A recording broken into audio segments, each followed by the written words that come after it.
What's good, everybody? It's Robo back with another video, and today I've got my college football Week 7 picks. There's no FCS matchups this week, so I'm going over every FBS game we have at hand, and it's a loaded week of games. But before I get into every game, let's go ahead and recap the Week 6 results. Week 6 was supposed to be a pretty dead week of games, but what a week with some major upsets and a couple crazy games went down to the wire. I got off to a super hot start, looking like it would be another great week, but a rough end caused it to fall right above 500. So now moving on to Week 7, we've got some elite matchups to go over, so without further ado, let's go ahead and get started and order a kickoff time as usual. First up in Week 7, we've got our first Tuesday game of the year with Liberty hosting FIU. Plain and simple, this is a game Liberty needs to dominate with the way their schedule looks the rest of the way. Even an undefeated season can end in a playoff snub at this point for the Flames, so they need to absolutely dominate each and every game. With 2 weeks off after a bye and a cancellation, Liberty should be well rested and ready to roll here. Maybe they come out rusty and FIU also is coming off a bye, but despite bouncing back with Louisiana Tech, this team still lost the home game to Monmouth. I've got Liberty big, 41-20. Next, we've got a solo Wednesday game with New Mexico State at Jacksonville State. Plain and simple, the Jacksonville State run game is flat out balling right now. Tyler Huff is looking like a real guy for this offense at quarterback, as he pretty much completely turned this offense around. Now, yes, it's against pretty terrible competition the past 2 weeks, but I'm expecting the offense to stay hot here. I just don't love taking a spread this high when Jacksonville's defense is still an issue. I've got the Aggies covering this one, 38-21 Jacksonville State. James Madison losing last week to Louisiana Monroe was one of the more shocking results of the week last week to me. Going from hanging 70 on North Carolina and 63 on Ball State to just 19 was completely unexpected. I think we've seen enough from this team, though, that expecting an offensive bounce back is the right move. Coastal Carolina is a decent team, but the defense is not tough at all. Barnett couldn't find anything through the air last week, and I expect them to have a much easier time here Thursday night. Give me the Duke to take this one by 2 scores, 38-24. Continuing on with Thursday, we've got a Middle Tennessee State at Louisiana Tech matchup. Both of these teams are coming off a bye, looking at an extended losing streaks. Louisiana Tech has looked a bit more competitive this season, especially defensively, but from a last game perspective, Middle Tennessee held Memphis in check with just 24 points on the night, and Tech's coming off a loss to a really bad FIU team. Overall, I'd probably give a slight advantage to Louisiana Tech on performance, especially with how they've limited scoring throughout the year, but this could be low scoring enough that Middle Tennessee has a chance late. I'm going to take Tech to survive by just a field goal, 24-21. Lastly on Thursday is UTEP at Western Kentucky. UTEP's offense did a bit better than I thought they'd look last week with Sam Houston, but 4 turnovers and big plays absolutely destroyed the night for them. The defense got cooked all second half, both on the ground and through the air, and I think the Hilltoppers have a fairly similar level of offense. Caden Veltkamp didn't play his best, but nearly did enough to upset Boston College on the road last time out, and should feel a lot better about his chances with UTEP still sitting winless. I think this ends in yet another blowout loss for UTEP, this time 41-17 to Western Kentucky. Last week, Northwestern's offense really came alive finally, putting up a pretty strong fight against Indiana for most of that game. This Friday, they'll look to continue the momentum as they head out to Maryland, who I think has looked a part of a fairly tough Big Ten team so far. With the Virginia win standing out as a pretty good one right now, Billy Edwards is slinging it for the Terps, but Northwestern's defense has held their own all season long up until Indiana last week. This could be a pretty competitive game in that sense, but I do like the abundance of playmakers that Maryland has to keep the offense moving enough to finish this one with a win. I think it'll be fairly close though, so I'm going to go with a 28-20 final. UNLV takes on Utah State this week, looking to put last week behind them as they had such an underwhelming day against Syracuse. They had their chance to put them away and maybe had a bit of a hangover with the quarterback situation, and the defense got gashed all game by McCord and Allen. I expect them to take advantage of those opportunities this week, but I think Utah State will score in this defense quite a bit, like they have all year in their losses. If not, UNLV could dominate, but I've got a 42-28 final for the Rebels. The last weekday game of Week 7 is Utah at Arizona State. ASU didn't look as good as I hoped last week, but they got the job done and Kansas played a pretty solid game. But Sam Leavitt delivered when it mattered, and Cam Scataba went off as usual. This offense can be really good when they're in rhythm, especially at home, and with Cam Rising still listed as a game time decision even after the bye week, I like ASU's chances here. Until he's ruled in, I can't really trust Isaac Wilson to take care of games, and just think Arizona State has enough offense to stay in this one against a better team. I still think Utah has enough to squeeze out a win here regardless of quarterback, but I do think it goes down to the wire, 27-24 Utah. On to Saturday, starting at noon with Alabama and South Carolina. I cannot believe what happened to this team last week losing to Vanderbilt. I took Vandy to cover, but I never really gave him a chance to straight up win that game. I still think this Bama team can be elite, and I think it just shows how bad the hangover factor can be, especially when you don't take your opponent seriously. This would be a huge game for the Tide to prove that that was the case, and there aren't bigger issues at hand. Lenora Sellers is back for the Gamecocks, and they couldn't do anything up against Ole Miss. I'm expecting more of the same for Alabama here, and maybe a bit more offense coming in pissed. I'm taking the Tide big, 38-13. Clemson is back in the top 10 as they continue to look the part of a playoff team right now after dominating Florida State. Wake Forest is coming off a decent road win. It's a bad NC State team, but any road win's a good one, and it looks like the passing game has finally had some life for Wake. I think this team will get up for this game early on, knowing the opponent, but Clemson's just so good on both sides of the ball right now. I think they take over quick and blow this game wide open as they have week after week. I'm going to go with the Tigers big on the road, 41-17. Next is Missouri at UMass. Missouri's looking like a real fraud the past few weeks, struggling against some lesser opponents, and last week getting absolutely throttled by Texas A&M. Connor Wegman returned and looked great, but the Missouri offense is flat out awful right now, and the defense made everything look easy for the Aggies. As we know, though, UMass is no match for Missouri, and this game shouldn't be remotely close no matter the issues the Tigers have. I think it's a huge opportunity for Brady Cook to find a rhythm and feed Burden and Weiss and get that run game moving again to help reshape the season. If they struggle at all here, that's a really bad sign, so give me the Tigers 42-10. Iowa hosts Washington this week in a big matchup for both of these teams. Iowa with a very favorable schedule will need this game really badly, and Washington with some real life after taking down Michigan last week. Washington's passing offense looks pretty fluid and took advantage of a lot of coverage mistakes from the Wolverines, and I'll give them credit, they look better than I thought they would. Iowa may be a bit tougher though, as it's in Kinnick and this defense is on a similar level, but with arguably a better secondary. I thought Iowa competed well last week in that first half, but just ran out of gas with zero offense, and OSU just took advantage. You can't beat elite teams with no offense, but Washington is not one of those, so give me Iowa 24-20. Wisconsin at Rutgers is a much more intriguing game than I thought it would be a couple weeks ago. Now that we've seen Wisconsin's offense come to life with a strong half against USC and an absolute beatdown of Purdue, Braden Locke made a couple mistakes, but for the most part, it just had such a clean pocket to deliver all game long for the Badgers. I don't really care how bad Purdue is. This offense is coming together at a perfect time, as the Rutgers defense will be the best they've seen besides Bama. I think they'll find points in Piscataway, and they've got the defense to be able to slow down the Knights' rushing attack. Kyle Monangai is a beast, though, and should give the Badgers a ton of problems, but I'm taking them to pull off the road upset here, 27-24. Next is North Carolina and Georgia Tech. Georgia Tech has kind of underperformed compared to how I thought they would the past few weeks offensively, but the defense completely controlled the game against Duke. North Carolina is flat out bad right now, and despite a long pick six return, they still lost by double digits at home to Pitt. Haynes King and Jamal Haynes should have a day against this defense, and I think Tech will be able to limit Omarion Hampton enough to keep a lead on the road. I think UNC has a shot in this game, but it's going to have to be a really good day offensively, and I don't see him pulling it off. I'm going to go 34-27 Georgia Tech. Ball State at Kent State may take the cake for worst matchup of the week. Both of these teams look brutal so far, but honestly, Kent State has looked much worse. They're definitely up there for worst team in the FBS, as they've been getting obliterated even in conference games. Maybe they come out better knowing Ball State could give them a genuine shot at a win while playing at home, though. I think Ball State has some offense, but they really struggle defensively. I'm not taking Kent to win it, but I thought Ulatowski looked good enough last week against a decent Eastern Michigan team to show me that they're going to score here and have a chance. I'm going to take Ball State close, 35-31. Staying in the MAC, we move on to Toledo at Buffalo. Through 5 games, I think we've got a pretty good idea of who this Toledo team is. A legitimate favorite to win the MAC right now after a pretty strong win over Miami, Ohio last week. They're a real tough team and haven't seemed to have many issues on either side of the ball to this point. The Western Kentucky loss was more so of a great game from the Hilltoppers rather than a knock on Toledo. And Buffalo's had their up and down so far and will be rested off a bye, but I don't think Toledo will overlook them at all. I've got the Rockets on top again, 31-17. Army hosts UAB this week looking like an absolute wagon right now, and that should continue this week as they're huge favorites again. Jacob Zeno missed a Tulane game, which destroyed any remote chance they had in that one, and if he can't go here, it'll be more of the same. The Blazer defense has just been absolutely awful so far, and Army still hasn't been stopped once this season.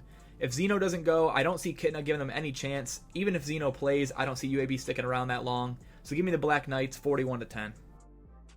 Miami, Ohio at Eastern Michigan may be the best game of the week in the MAC. EMU looks great right now, coming off some big offensive performances, and Miami, Ohio is now entering desperation territory with 4 losses on the year to this point. They've had a super tough schedule at this point, and will definitely understand how important this game is for their bowl chances. I think they'll get quite a few stops, but Eastern's on a roll right now, and they've had 2 weeks to prepare for this Red Hawk defense. I think they pick back up where they left off and pick up a huge win for their chances in the MAC, taking a low-scoring game by just a field goal, 23-20.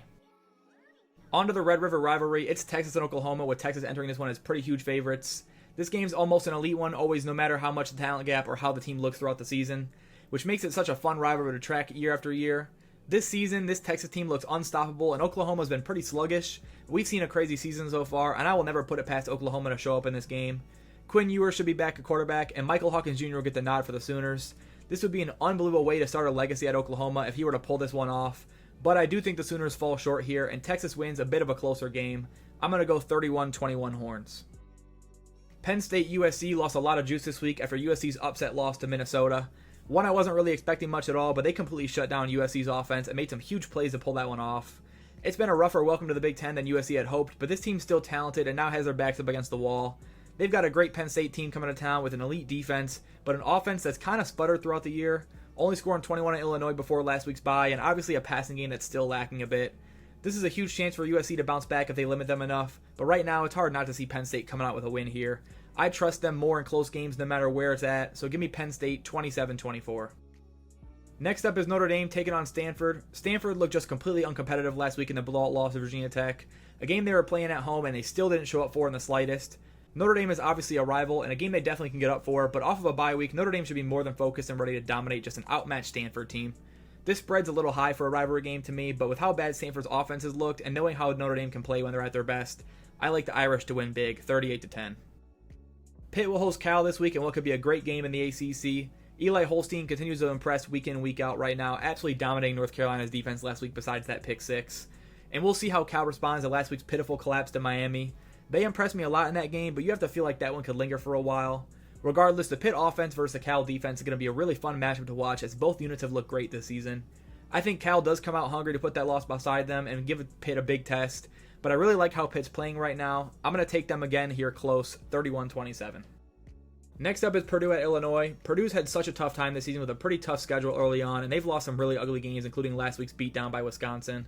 This week won't be much easier on the road against Illinois, who does come in ranked, but I'm still not fully bought in on the Illini yet as a strong Big Ten team.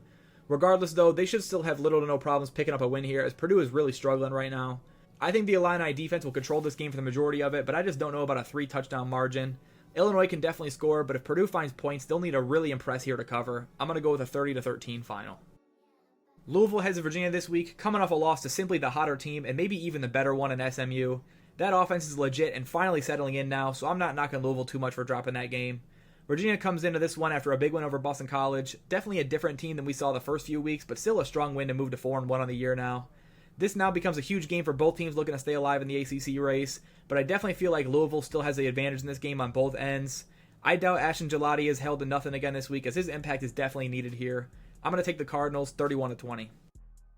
Moving on to another solid matchup, we've got Cincinnati at UCF. UCF is really starting to struggle the past couple weeks with Colorado and Florida kind of dominating both games. KJ Jefferson hasn't been super trustworthy, and Brennan Sorsby's been great for the past several weeks now. I still really love the UCF run game, and they should feel better going up against Cincinnati rather than the last two teams. Again, it could really go either way, all depending on how KJ plays and if they're able to run the ball effectively. But I like UCF to finally bounce back to who we saw them the first few weeks of the year and get back on track at home in a close one, 28-24. Next up is San Diego State at Wyoming, another toss-up game to me as both teams just do not have enough to really love either side right now. The Aztecs got a decent win last week at home against Hawaii, but this team still looks pretty rough, and no matter how safe he's played, Daniel O'Neal is still a freshman quarterback.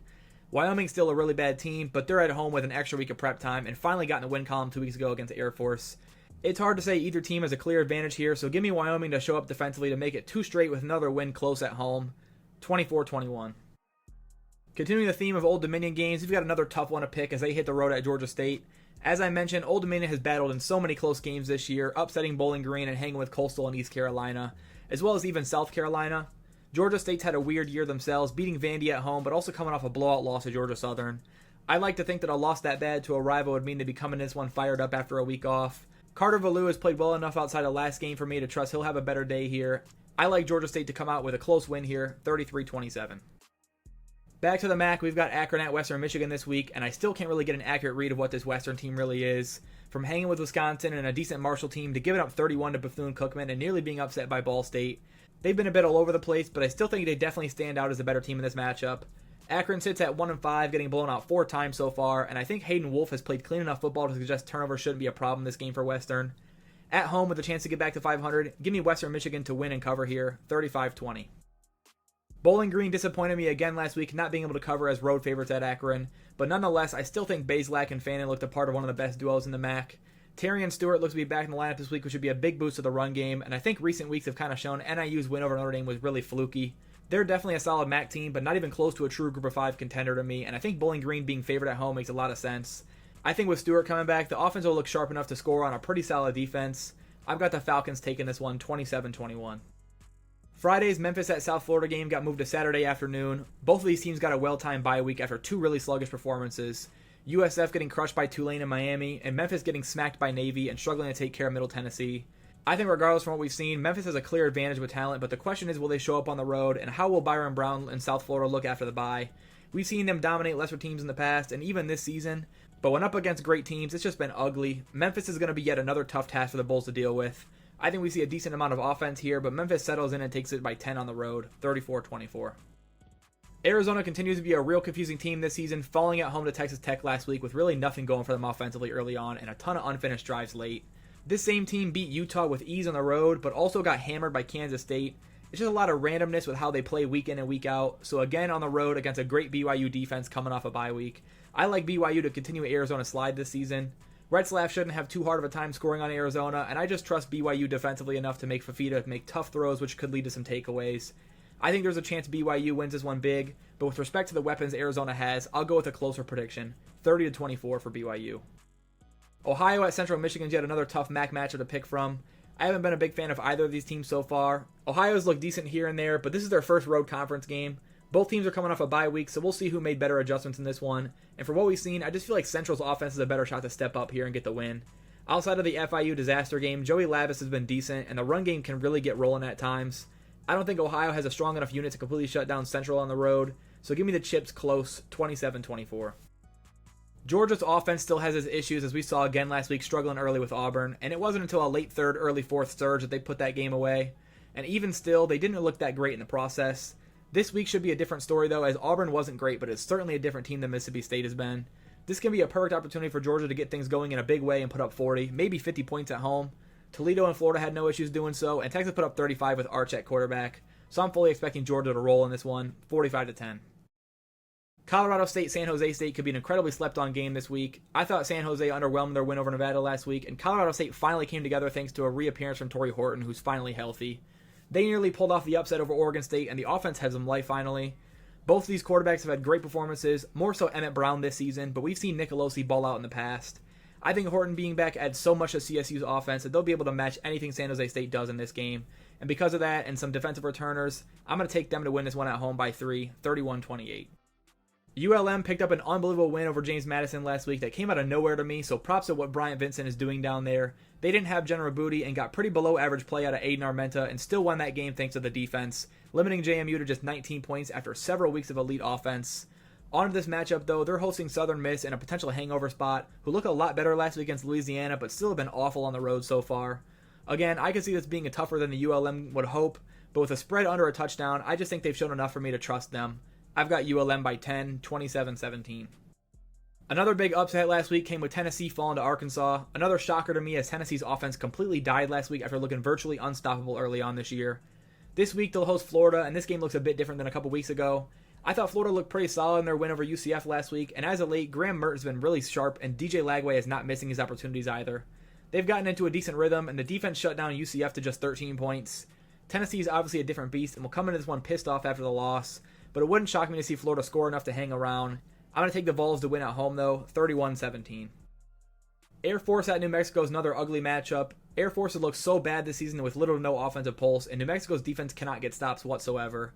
Despite that, they've had enough offense to warrant themselves as touchdown favorites here at home, but I think this game could end up really tight. Air Force made a quarterback change last week, and Quentin Hayes looked a lot better for this offense, which bodes well here. I don't see this one being very high scoring, but enough to give Air Force a good shot in this one.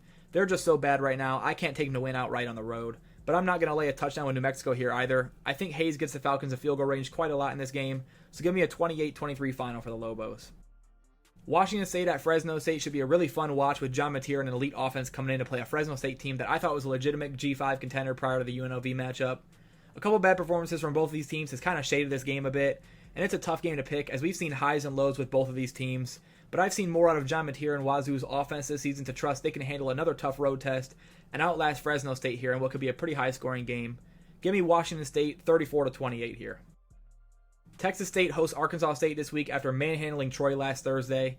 The defense didn't play their best, but Jordan McLeod looks so good and they can run the ball so well. One cause for concern is that the pass defense got cooked by Troy, and Jalen Rayner is a pretty solid quarterback, but I don't see this Red Wolves defense slowing down McLeod and this Bobcat offense at all. Even though I think Arkansas State does score in this game, give me Texas State to win by a strong margin again, 38-20. North Texas is back in action this week on the road at FAU. The Mean Green offense was absolutely rolling before this bye, coming off a couple blowout wins. FAU has been pretty bad this season besides FIU and Wagner, and I don't see this defense doing much to slow down North Texas enough to give them a strong chance here. We know road games can be tough, especially at night, but until North Texas offense gets shut down, I'm going to ride with them, continuing to put up points. I've got a 35-24 final. UTSA is on the road this week at Rice. They've had a pretty disappointing year coming off their third loss now, this time to East Carolina a couple weeks ago. Owen McCown just does not look great besides the cupcake games, and this team really hasn't come close to a win on the road yet. Rice is bad, but coming off 3 straight losses and as a near touchdown underdogs, I can see them fighting to stay in this game and try to get back in the win column. I think McCown continues to struggle and lets Rice hang around for the majority of this game, but eventually folds as we've seen them do all year long, and UTSA wins it 30-27. Next up is the game of the week, Ohio State at Oregon, both coming off pretty impressive wins and starting to roll throughout the season. Oregon's defense completely shut down Michigan State, as did the Buckeyes, but even with Dylan Gabriel not looking the sharpest, the run game was cooking and they handled MSU really easily after a slow start. They racked up 5 sacks against a bad offensive line, and they'll need to get a few here to take down Ohio State. The O-line's been iffy at times, and that may be the most important area of this game for Oregon, but I also really trust the Ohio State defense right now to get enough stops to let the offense wear down the Ducks. I'm going to take the Buckeyes on the road to get a massive win here, 30-23. Next up's another incredible game this week. Ole Miss heading down to Death Valley to take on LSU after last week's big bounce-back blowout win over South Carolina on the road. LSU's always a super tough place to play, and they've had a bye week to prepare for this one. They've got the weapons on offense to come out and throw some haymakers Ole Miss's way, which could be huge considering the atmosphere that's just around this game. But I do think that Ole Miss has learned from that Kentucky game, and I really do like their defense. I think they get another great defensive showing, and Jackson Dart has a big game to help the Rebels take this one, 34-28. Moving on to Oregon State at Nevada. Nevada impressed me a bit last week, hanging in tight with San Jose State on the road. They got a very good game out of Brendan Lewis, and he's the clear X factor for this team's chances here. Oregon State looked a little off defensively after the bye week. Nicolosi and Horton went off together, but maybe that was the Colorado State we were supposed to see all year now that Horton's healthy. I'll chalk that game up to Colorado State having a breakout, and despite Lewis's sharp play, I still don't think they'll find answers for the Beavers' rushing attack. I like Oregon State here, 31-21. App State's on the road at Louisiana this week. Yet another tough game for them, especially with how bad the defense has proven to be, and it's not getting better at all as Marshall just flat out dominated offensively. There's no shot I'm siding with them the way they're playing, especially against a team like Louisiana. They've had a tough schedule, but have generally looked decent enough to warrant being 10-point favorites. I think App State's defensive struggles continue on, and Louisiana puts up 40 here. I'll go with a 41-27 final for the Ragin' Cajuns. Back in the SEC, you've got Vanderbilt at Kentucky. Vanderbilt looking to avoid a major hangover after by far the biggest win of the season so far. Like Lane Kiffin said, that was a once-in-a-lifetime thing for Vandy, and it wouldn't shock me at all to see them come out super flat riding off that rush of beating Alabama. Kentucky's defense can be lights out when they want it to be, and this will no doubt be a tough test for the Commodores. But Diego Pavia just seems to have that chip on his shoulder, and I don't think Kentucky's offense is good enough to completely run Vanderbilt out the building. Give me Kentucky in this game, but not by too much. I'll go with a 30-20 final.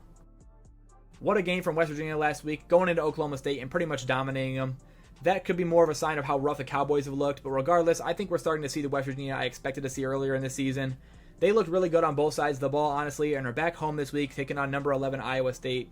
This could be a huge chance for them to get back in the Big 12 race. Iowa State has a really strong defense, but haven't blown me away outside of the Arkansas State game. This spread is pretty low for a reason, and I genuinely think West Virginia has a decent chance to win this game.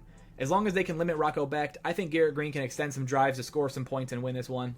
I'm going to go with a 30-28 final for the Mountaineers. Syracuse is on the road at NC State this week after genuinely outplaying a very good UNLV team on the road a week ago. Kyle McCord was phenomenal, and Gadsden was a lead again as expected. And as a unit, this offense put up 500-plus yards in the day. This game honestly should simply be easier for Cuse to be able to handle. NC State still looks terrible, and now that Grayson McCall is back out with a concussion, they're back on relying to the freshman. Any chance NC State has in this game will have to come from Syracuse mistakes or just a completely unexpected offensive game from the Wolfpack. I think they'll give it a fight, but I just don't see that happening enough, so give me Cuse 34-28. Marshall at Georgia Southern is another toss-up for me. Marshall coming off an offensive explosion up against App State last week, and Georgia Southern has been in some really high-scoring affairs so far this season. Once again, I'm expecting a bunch of points in this one, but as I said a couple weeks ago, I genuinely like this Georgia Southern team. I think Marshall's a very solid opponent, but last week to me could have just been more of an App State's defensive issues. I'm taking Georgia Southern as home underdogs to pick up a win here, 33-30. The last Big Ten game of the day is Minnesota at UCLA, with the Gophers coming off a huge upset win over USC last week, and UCLA finally ending a brutal stretch of games against LSU, Oregon, and Penn State. Although that's over, this will again be another tough test for the Bruins. Minnesota's defense showed up big time last week and continues to look like a solid unit, but this is also clear hangover territory on the road against what looks like an inferior opponent. Yes, UCLA is pretty rough, but they've proven they can cover 3 straight times now, and with Minnesota traveling across the country after a win that big, I really like UCLA's chances at maybe even an upset win here. The Big Ten has been crazy this season, and I do think that continues, so give me UCLA and a close win at home over the Gophers, 23-20. Kansas State at Colorado is one of the several games I'm really looking forward to seeing this week. Kansas State's a really good team and has looked the part outside of the BYU game, and this could be a Dylan Edwards revenge game up against his former team in Colorado. The Buffs are on fire right now, coming off a bye week, so we'll see if that continues. But even so, I'm not too sure they'll be able to really shut down Kansas State enough to win this game. The defense does look like it's improving, but Avery Johnson could be a really tough task for them this week. I think Kansas State is simply just the better team and has played a few big road games already. Give me Kansas State by a touchdown, 31-24. The final game of the week is Boise State at Hawaii, kicking off at 11 p.m. Eastern, but it'll have a ton of eyes on the game as the Ashton Genty show continues on. Boise State's offense has been an absolute wrecking ball thanks to him, just absolutely dominating game in and game out, and not even on a crazy workload. Even giving up 30 points last week to Utah State, they still covered a near 30-point spread. I genuinely think Hawaii's offense has some real talent though, and despite the loss last week, I trust them to continue scoring points against this Bronco defense, especially up at home. I don't necessarily think this game will be that close, but I do think they can cover a 3-touchdown spread, so I've got Boise 41-21. That's it for my Week 7 picks. Let me know your thoughts down in the comments below, as well as any upset predictions and which games you're most excited to watch this week. As always, thanks for watching. Feel free to like and subscribe if you haven't already, and I'll see you guys in the next one. Peace.